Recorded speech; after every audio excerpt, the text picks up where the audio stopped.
L'étude réalisée par Human Spaces démontre que le design biophilique a un impact positif sur la créativité, la productivité et le bien-être des salariés. En présence de nature, les collaborateurs sont en effet 8% plus productifs, leur créativité augmente de 14% et leur bien-être de 13%. Mais même si tous ces chiffres démontrent l'impact positif de la biophilie, la réalité est très différente parce que cette même étude révèle aussi que 42% des employés n'ont pas accès à la lumière naturelle sur leur lieu de travail et 55% d'entre eux n'ont accès à aucun écran de verdure. Et donc ça montre qu'il y a une vraie carte à jouer sur l'aspect de la biophilie. D'autant plus depuis la crise du Covid et les multiples confinements qui ont accéléré ce besoin et cette envie de se reconnecter à la nature, avec près d'un Français sur 3 aujourd'hui qui se dit vouloir quitter la vie urbaine pour se rapprocher, se reconnecter à la nature en vivant à la campagne notamment. Alors rapidement, qu'est-ce que la biophilie? Le terme de biophilie signifie littéralement amour de la nature et il suggère qu'il y a un lien instinctif entre les êtres humains et la nature. D'où par exemple le sentiment d'apaisement quand on va prendre le temps d'admirer un coucher de soleil ou à l'écoute d'un feu de bois.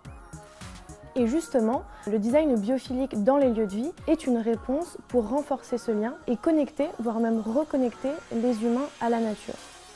Les lieux de vie deviennent des lieux plus ou moins dynamiques, ressourçants ou relaxants, en tout cas à l'image de ce qu'on peut vivre dans la nature et ce qu'on peut y ressentir.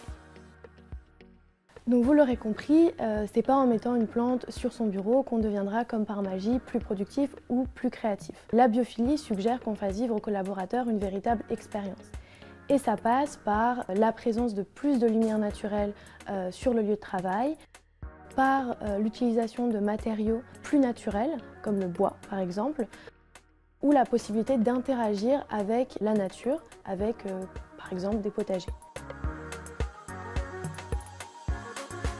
Les convergences, le thème de la biophilie, qu'on appelle aussi la végétalisation des lieux de vie, est au centre finalement de nos réflexions lorsque nous réalisons des programmations de services.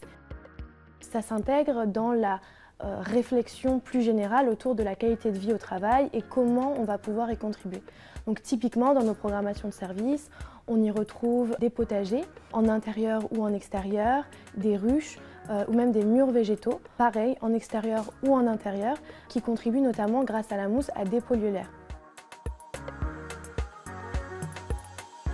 On peut prendre l'exemple d'Amazon avec son siège social à Seattle, qui a fait parler de lui parce qu'il s'agit d'un dôme avec pas moins de 40 000 plantes. Mais au-delà de l'aspect esthétique et durable, qui a un impact positif indéniable sur les salariés et sur son environnement, le choix de ces entreprises, c'est d'abord un choix stratégique pour attirer des nouveaux talents. Finalement, tout laisse à imaginer que le lien entre les hommes et la nature va continuer à se renforcer. Et plus qu'une tendance, c'est un vrai outil pour construire des espaces et des lieux de vie plus durables.